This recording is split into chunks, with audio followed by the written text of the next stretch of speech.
السلام علیکم۔ امتی مسلمہ کے لیے پیغام: ہوشیار رہی، اپنے بیل کو سخت کری، کیونکہ اختتام ہونے کے آس پاس ہے۔ آپ کو یہ ٹکڑا حیران کن لگے گا، رکی نہیں، پلٹتے رہی۔ کیا ہم میں سے کسی نے سوچا تھا کہ سورج مغرب سے کیسے نکلے گا؟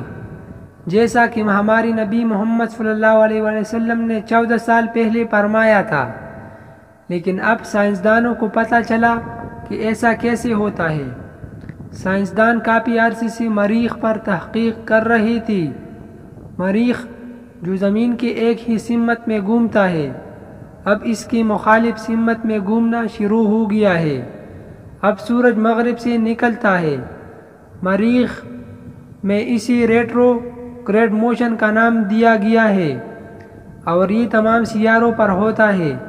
حیرت انگیز طور پر زمین اگلے ہے۔ اللہ تعالیٰ فرماتا ہے، جب سورج مغرب سے نکلے گا تو استغفار کے دروازے بند ہو جائے گی، مزید توبہ کی کوئی دعا قبول نہیں ہوگی۔ ایسا ہونا زیادہ دور نہیں ہے۔ آئی فلموں، موسیقی پارٹیوں وغیرہ پر وقت ضائع نہ کرے۔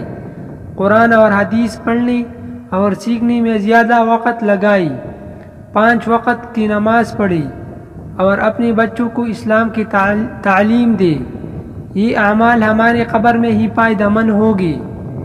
اسلام ایک خوبصورت مذہب ہے، اور اللہ تعالیٰ نے ہمارے لیے اپنی پیارے نبی محمد صلی اللہ علیہ وآلہ وسلم کے ذریعے اس پر کرنا بہت آسان بنا دیا ہے۔ اسے سب کو آگے مت بھیجیے۔ ایک سیکنڈ کے لیے اپنے آپ سے پوچھیے، کیا ہم نے اپنی زندگی میں موت کے بعد کی زندگی کے لیے کچھ کیا ہے؟ کیا ہم قیامت کے دن اللہ سے ملنے کے لیے تیار ہیں؟ یاد رکھو، اس دن ہم اکیلے ہیں۔ کیا آپ نے کبھی سوچا ہے کہ کیا ہوتا ہے اگر ہم قرآن کے ساتھ ایسا سلوک کرتے ہیں جیسا ہم اپنی موبائل فون کے ساتھ کرتے ہیں؟ کیا ہوگا اگر ہم اسے اپنے ساتھ لے جائیں جہاں بھی جائیں، ہمارے دلوں میں اور ہمارے جیبوں میں؟ اگر ہم دن میں کئی بار صفحات کو دیکھیں، کیا ہوگا اگر ہم اسے لینے واپس چلے جائیں اگر یہ بھول گیا ہو؟ کیا ہوگا اگر ہم اس کے ساتھ ایسا سلوک کریں جیسے ہم اس کے بغیر نہیں رہ سکتے، اور واقعی ہم اس کے بغیر نہیں رہ سکتے؟ اگر ہم اسے اپنے بچوں کو بطور تحفہ دیں تو کیا ہوگا؟ اگر ہم سفر کے دوران اسے پڑھیں تو کیا ہوگا؟ کیا ہوگا اگر ہم اسے ہر روز ترجیح دیں؟ ہمارا لوگو ہونے دو، قرآن میرا بہترین دوست ہے، صرف 7% اس پیغام کو دوبارہ بھیجے گی۔ ان میں شامل ہو اور اسے زیادہ سے زیادہ لوگوں تک بھیجیں۔ ان 93% میں سے نہ ہو جو پیغام کو شیئر نہیں کرے گی۔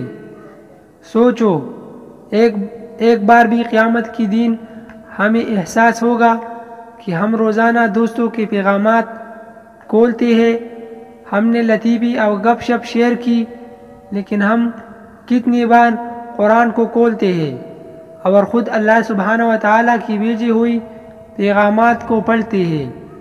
سائنسی طور پر ثابت، قرآن سننے سے انسانی جسم میں سرطانی خلیات کی تعداد کم ہو جاتے ہیں اور ان کو ختم بھی کر دیا جاتا ہے۔ سجدے کی تول دینے سے یادداشت مضبوط ہوتی ہے اور پالت سے بچاتا ہے۔ شیطان نے کہا، میں حیران ہوں کہ انسان کیسے اللہ سے محبت اور اس کی نافرمانی کا دعویٰ کرتے ہیں، اور دعویٰ کرتے ہیں کہ وہ مجھ سے نفرت کرتے ہیں لیکن وہ میری اطاعت کرتے ہیں۔ آپ کے پیاروں کو فائدہ پہنچانے میں 60 سیکنڈ لگے گی۔ اس یاد دہانی کے طور پر آگے شیئر کریں، بعد میں مت بھیجیں، ابھی بھیجیں۔ اللہ تعالیٰ توفیق عطا فرمائے ہر اس شخص کو کامیابی جو پڑھتا ہے اور بیچتا ہے۔ آمین۔